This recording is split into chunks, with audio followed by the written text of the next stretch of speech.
Good morning, everybody. Matthew Cook, the Tactical Dad, here on the Tactical Dad podcast. I'm your host, and today we are going to discuss or talk or chat briefly about how to choose the right gun for you. It wasn't that long ago that I was wondering what was the right gun for me, so that's what we're going to talk about today for you. Let's get into it. So, we'll keep it short and sweet. We'll try and keep this one down to 5 minutes or less. But basically, it's a very important decision. And first, you gotta look at like what type of guns are there, and then what's the purpose for getting one. Like, why are you buying a gun? What's the reason behind it? Because there are elements of the size of it, the weight of it, the caliber, so the power of it, and what you're going to be using it for has to match sort of the elements and characteristics of the gun. So, type of guns. Some people would argue this, and maybe I will one day, I don't know. But right now it just seems simple enough to me to keep it to 3. So, you have a handgun, a rifle, and a shotgun. And I think other guns still fall into those categories. So those 3, we're just going to stick with those. I might change my mind one day, who knows. But for now, handguns, rifles, and shotguns. Handguns are typically smaller and easier to carry, while rifles and shotguns are bigger, heavier, and more powerful, typically.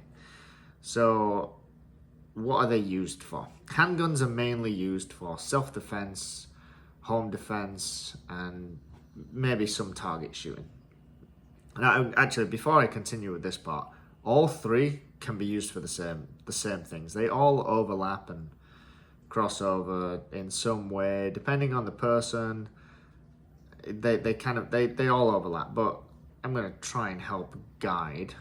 So that's handguns, mainly used for self-defense, some target shooting, self-defense, home defense.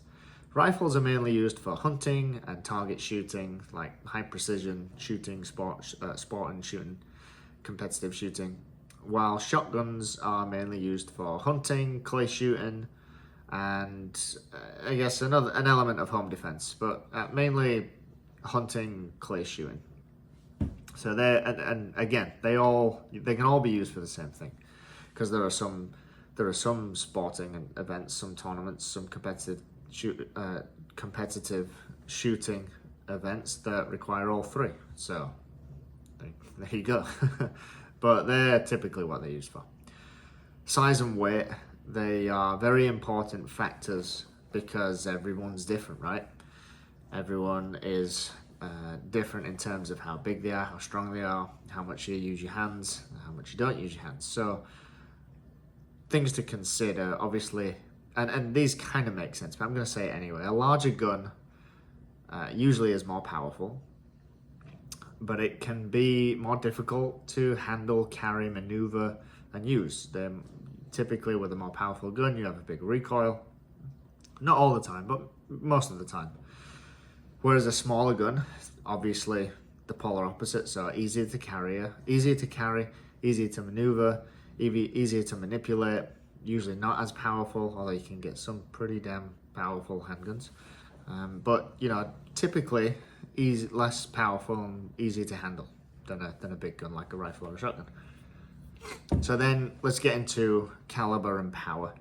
So the caliber and power of a gun are really important, because if you're going to go bear hunting, if you're taking a 22 millimeter handgun, you're not taking down any bear, you're getting eaten alive. Whereas if you've got a huge powerful shotgun and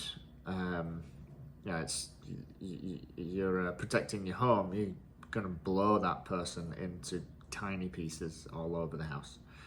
So important to factor in the caliber and the power. So caliber refers to the actual size of the bullet, and the power of the gun refers to the amount of energy that the bullet has when it leaves the barrel. Obviously, the more energy, the more powerful it is. A larger caliber bullet will have more power, but it'll also be more expensive. So there's a cost factor, way more expensive, much more difficult to handle, more power, typically more recoil. So the caliber is the measurement of the diameter of the bullet, and it's usually expressed in like either hundredths or thousandths of an inch. And I guess the easy example would be a 22 caliber bullet has a diameter of 0.22 inches, while a 45 caliber bullet has a diameter of 0.45 inches. So that's kind of where it comes from.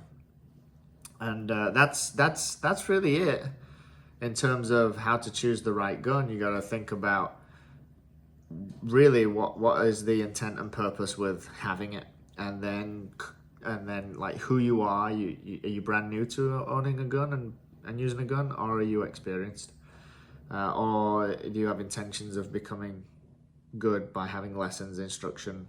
So you got to factor those things in before you choose and then go buy.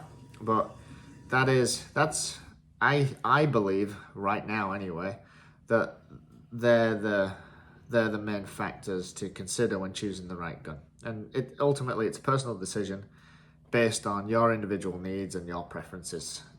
So considering the type of the gun, the size of the gun, the weight of the gun, caliber and the power, and like the intent and purposes for the gun. But that's all from me today. Thanks for listening, and I will be back next time for another show.